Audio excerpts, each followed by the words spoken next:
Pierre Palmade aurait passé sa journée à consommer des stupéfiants avant de prendre le volant de sa Peugeot 3008 en fin de journée.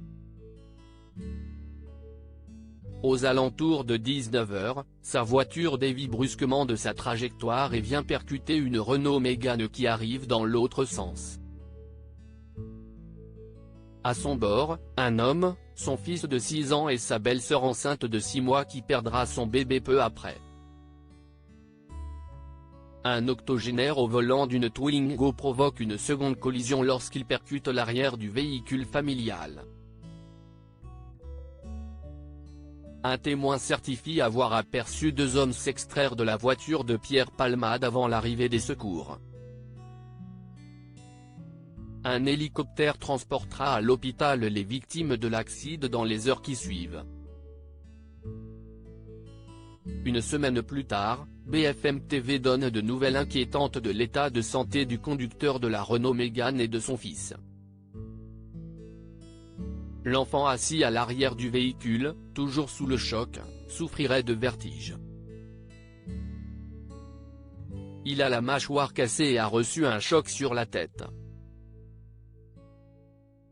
Il est toujours sous le choc.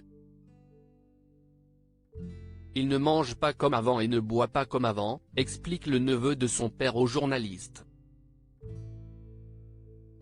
Le conducteur serait quant à lui toujours plongé dans un coma artificiel après avoir subi pas moins de 6 opérations. Il a des fractures partout. La jambe, les bras, les épaules. Il n'a rien à la tête, mais tout est cassé chez lui, révèle son neveu dans la TNT d'une 7e intervention chirurgicale. Ils ont essayé de le réveiller, mais la douleur était trop forte. On ne dispose pour l'heure que de très peu de détails sur l'état de santé de la belle-sœur du conducteur. Que va-t-il arriver à Pierre Palmade ? Mis en examen pour homicide et blessures involontaires aggravées 7 jours après l'accident, Pierre Palmade échappe de justesse à la détention provisoire requise par le ministère public. Sous surveillance électronique, l'humoriste de 54 ans est assigné à résidence dans un service d'addictologie de l'hôpital Paul Brousse à Villejuif. C'est une mesure privative de liberté.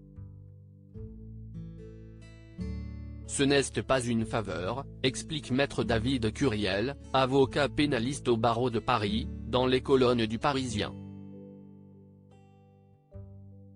L'ordonnance délivrée par le juge des libertés et de la détention contraint Pierre Palmade à des heures de présence fixe à l'hôpital pour lui permettre de soigner ses addictions.